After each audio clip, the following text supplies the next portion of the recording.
Hi there. This is rather weird to do this, to talk to you through this recording. This is my first time, I think, to talk to my computer. Okay, this course, unfortunately, we have to do it online by video because this unforeseen circumstance of us. But anyhow, since this will be our first session to see each other and we are restricted to this condition to see each other anyhow, since this is the first session of our course in instrumentation, I need to show myself to you, to introduce myself. So yeah, my name is Teguh. I dare you, I challenge you to pronounce my family name, but I believe you can do that. It's my Indonesian name, but it is written with Dutch spelling, so you can do it. Okay, just call me Teguh. In my first video that you will see after this, you will see my contact details, my phone number, my email address. So anytime you have question, you have doubt, don't hesitate to call me or to send me an email. Okay. Okay, I hope the videos that I prepare are clear enough. But again, if you have any question, any doubt, don't hesitate to contact me. Okay. Thank you. Take care and stay safe. Okay. Hi. I'm back. So as you can see in this slide, this is my contact. If you have any question, any doubt, anything that you want to discuss, you can call me or you can drop me an email to this contact. Okay. And this is my picture. If you see me, then again, but this is the picture that I took many years ago, many kilograms ago, so I might be slightly different now. Okay, let's start it with the introduction of this course. So we have a few objectives here, but in general, what we are going to discuss throughout these sessions, these all sessions, we are going to discuss about measurement and instruments to use this to be used in the measurement devices. So these objectives, I think you can go through by yourself. I will, but anyhow, at the end, I will just want to mention that the emphasis of this course is more to have an insight on what kind of measurement that we have to take, in particular for developing a closed loop system, a control system. Okay, just very brief to mention what is the expected outcomes from our discussions. We are going to learn together, we are going to discuss together various types of measurement equipment, including their operating characteristics. And then by knowing all of these things, we should be able to appropriately select the measuring devices that will satisfy our needs. We will discuss a bit more later that there are some dynamics characteristic on some measurement devices. That's why we also need to have a both link with the characteristic with respect to time and frequency domain of signals. And then the last thing is to understand more how to integrate sensors and with electromechanical actuators for some mechatronics systems here. Okay. This briefly the topics that we are going to cover in these few sessions. Uh, I will not read it one by one, but roughly we will discuss about characteristic. We will discuss it from dynamics point of view. We will discuss on uh, in terms of signal processing and signal transmission. So basically, all recipes about uh, measurement device selection. Okay, these are few references and textbook that I can recommend it to you. The first two, I like these two books. It's nice to read, but the rest are also complementing each other. So feel free to pick any of these books. But basically, I will not stop you to refer to any measurement books. Feel free, but these are the main references that I use in this course. Okay, I think we can start by discussing the introduction of this course. So when we are talking about measurement devices, there are many objectives. There are many reasons for us to do the measurement. The main and the most straightforward example of these applications is you need to do measurement just to quantify an amount. Okay, for what? To validate your test, to build an empirical model. So if you need a model, you need the data. The data that you used to build your model is coming from your measurement, of course, right? And to characterize material, device, system that you want to model, that you want to understand the behavior. So technically, for these reasons, we need to quantify the amount by doing the measurement. The main application of measurement is also for monitoring purpose. Let's say the example that I put here, you want to monitor your greenhouse. You put a thermometer, and then the thermometer continuously sends, read, and with helps of other devices, you can record all of the uh, changes in the temperature time by time. The other application is for building a closed loop system. I believe you have already discussed, of course, the concept of feedback system, of a control system.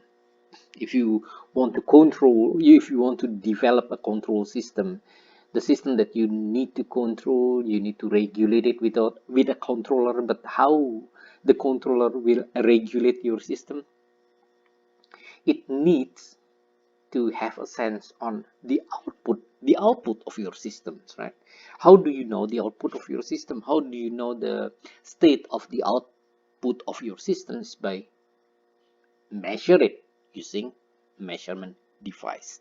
So measurement technique, you cannot escape from it when you want to develop a closed loop control system. Okay,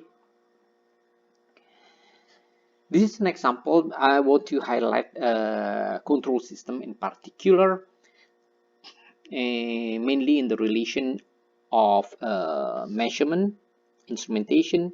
So technically, if you have a system that you want to control, so this is the system that you want to control, how you do it? You measure the output, and then by comparing it with the setting parameter, uh, you feed it back to controller. Controller will regulate your system that you want to control based on the setting parameters and the state that is measured, uh, the output state that is measured using the sensor, right? So moving forward, then I think you know about this information. Technically, there are only 7 fundamental units in the measurement. Length, where the unit is meter from the international system unit. Mass with kilogram. Time with second. Electric current with ampere. Temperature with Kelvin.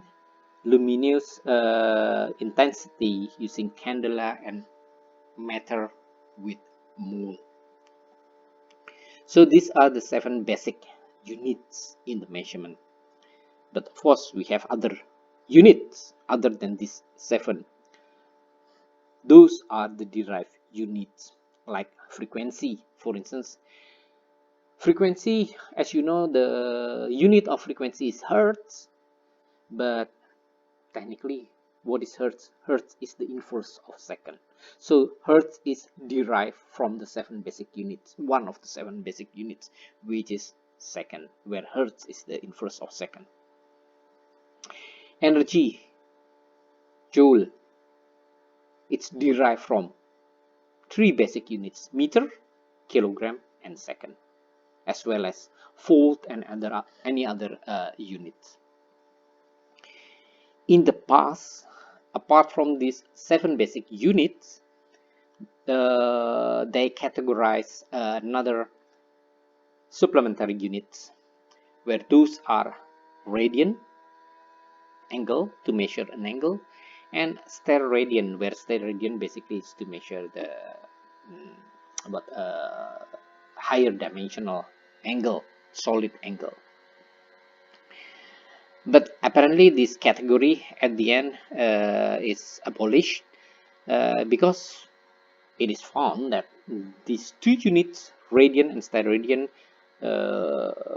both of them derive also from the basic units, where radian, technically radian is unitless, is derived from meter divided by meter, and same as solid angle is derived from meter square divided by meter square. It's becoming steradian. Okay, so again, to stress it once more, technically there are only 7 basic units. Okay, let's talk a bit more about measurement system, measurement device. In general, measurement device consists of 3 basic elements. First is the sensor itself. Well, some measurement device only consists of sensor, but in general, if we are looking at any sensors, we always see these 3 basic elements. The first one is sensors. What is sensor? Sensor is a part of your measurement device that directly collect the, it's not collecting, but directly sense the output of the entity that you want to measure. I will give an example later on. And then the second element is variable conversion elements. Some measurement device need to convert what it senses to other state, other form that can be read by a user. Okay, again, I will give an example later on. And then the last one is the signal processing, that also includes signal presentation. Once you transform the entity that it is sensed by the sensor, then in order for us to read what the quantity that we measure is, this quantity has to be presented in more readable form, so we can read it easily. And then to do that, what is the entity that is sensed has to be processed and then to be presented for us. Okay. More concrete example of these three basic elements in the measurement systems can be seen in the next slide. So these in a more pictorial form, this is the essence of the measurement device of the measuring system. As I have already mentioned, it contains the sensor that directly in contact with the entity that you want to measure. And then once this sensor senses the entity that it measures, so it has to convert it, the entity that is sensed has to convert it to another form to be processed and later on to be presented to the observer, to us. So what it is sensed is converted by a variable conversion element, and then once it is converted, the data, let's call it the data, has to be processed in a way to be later on able to be read by the observer. So when it is processed, of course we have to transmit the signal that has been processed to a signal presentation element. Of course, to reach this point, all of the signal has to be transmitted by any means. And then when it is shown in the presentation element, the observer, us, we can read the quantity that is measured. Okay, so this is to highlight the three basic elements. The first element consists of the first component in your measurement system contains the first two elements, sensor and the variable conversion element. These, in most of the measurement device, these two elements, these two first basic elements in your measurement device is called as a transducer. Okay, so the first two basic elements, sometimes we call it together as transducer, the sensor and the variable conversion element. So the output of this transducer basically is the signal that has to be processed. Okay, why do we need to process it? Sometimes the output of this transducer is too weak. If the output is in voltage, sometimes the voltage is too low. You cannot easily read it, so you need to amplify it sometimes. So the signal processing here can be in a form of amplifier to amplify the voltage signal as the output of the transducer. Sometimes you need to integrate it, sometimes you need to differentiate it. Why do we need to integrate? Why do we need to differentiate? Just a brief example in here. Sometimes you want to read speed of your vehicle, but what it is read by the sensor is the distance. So if you want to see the speed, the signal processing has to differentiate what it is sent by the transducer, right? Remember displacement, if you differentiate it, then it is becoming velocity.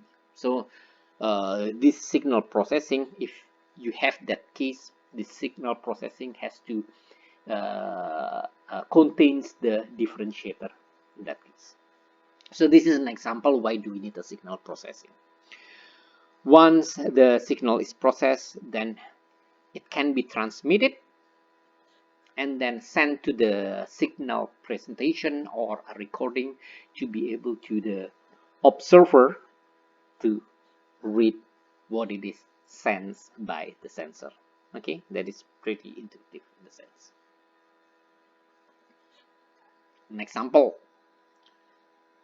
probably you have already experienced with a strain gauge measurement. So if you want, let's say you want to measure the deflection of this cantilever, you have a cantilever, you put a force or a load at the tip of this cantilever. Of course, this cantilever will bend, right? And then you want to measure the deflection of this cantilever. Most of the time, what we do, we put a strain gauge sensor on it, on the cantilever. So we patch a strain gauge somewhere here, probably in one part of your. We patch a strain gauge on the cantilever. So you patch the strain gauge in one part of the cantilever here. So the cantilever, the strain gauge basically is the element, resistive element. When it is stretched, it will change the resistance. Right? So it's just a resistive element that you patch on this cantilever. So when the cantilever is deflecting, there is a deformation on this cantilever. The strain gauge that is patched to this cantilever will stretch the resistive element on it. When the resistive element is stretched, the resistance will change. Okay. So what it is sensed by the strain gauge basically is the strain, the deflection, but the signal sent by the strain gauge is the change of the resistance. So in this case, then you have a variable conversion element to convert the resistive the measured strain to the resistive change. So what is actually output by this transducer is the change of the resistance. It's not the deflection, it's not the strain, the change of the strain directly, but it is converted to a change of the resistance. But again, how do you measure resistance? There is no direct measurement of resistance. What we can do, if you want to measure the resistance, you just simply pump in a voltage and then you measure the current, right? That is technically how you measure resistance. You pump in a voltage and then you measure the change of the current.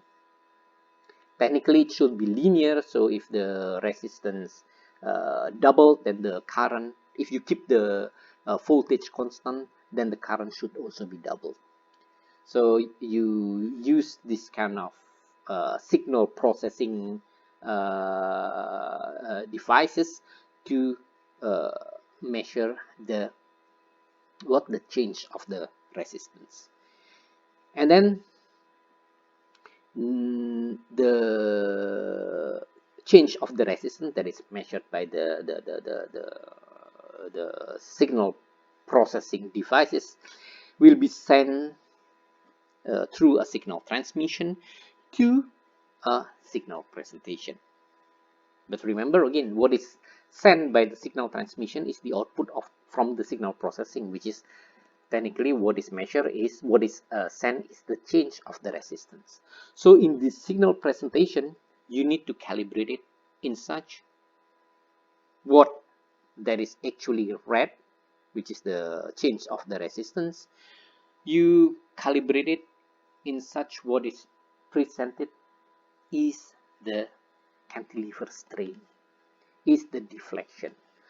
So at its convenience, then the human observer here will only read the deflection. It doesn't see the change of the resistance, it doesn't see the current, but what he sees here, he or she sees here, is just directly the change of the cantilever deflection. So these, all of these basically is the basic components that always, most of the time, will be there in your measurement system. Another example is the speedometer in your car, for instance. How does a speedometer tell you the speed of or the velocity of your car? There is a rotating cable that is attached to the gear in the engine of your car, where this cable is attached to a permanent magnet in the speedometer.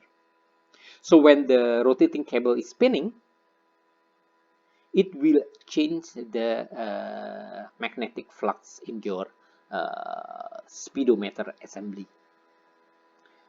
Well, technically, the change of the spinning speed of your rotating cable should be proportional to the magnetic flux, and then when the magnet is rotating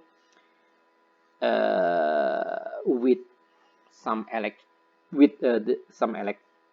devices, you can convert it to current. Remember, right?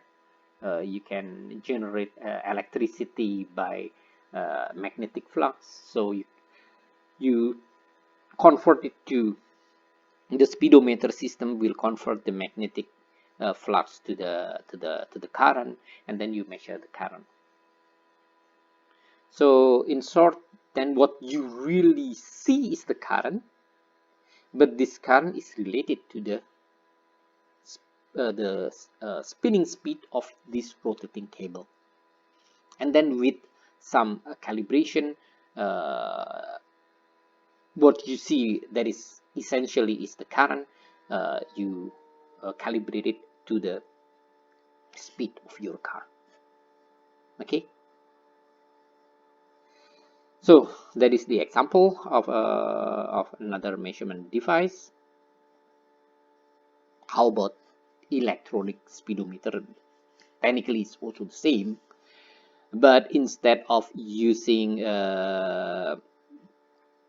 the change of the magnet to change the needle, the position of the needle here, it convert the magnet to the electrical current, and then the electrical current with some analog to digital device, it will present the output in the form of digital reading, like what you see in your electronic speedometer in your car.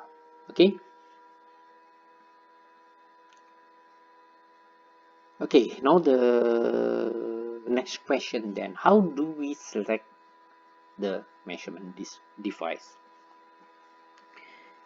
Let's say there are many sensors to just simply measure same entity. Let's say the thermometer, when you want to measure temperature, body temperature. Let's say if you go to pharmacy, there are many types of thermometer. Digital one, the one that you put in your armpit to measure the body temperature. There is also thermometer gun that uses infrared sensor that you just point it to your forehead, and then in a matter of seconds you get the reading directly. So there are many types of devices just to measure the same entity. So what should be the basis for us to select the appropriate measurement device? Ideally, when you choose, you have to select the most sensitive one.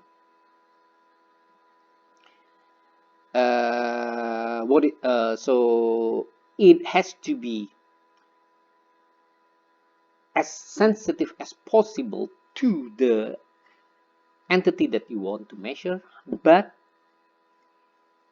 at the same time it has to be the least sensitive to the environment.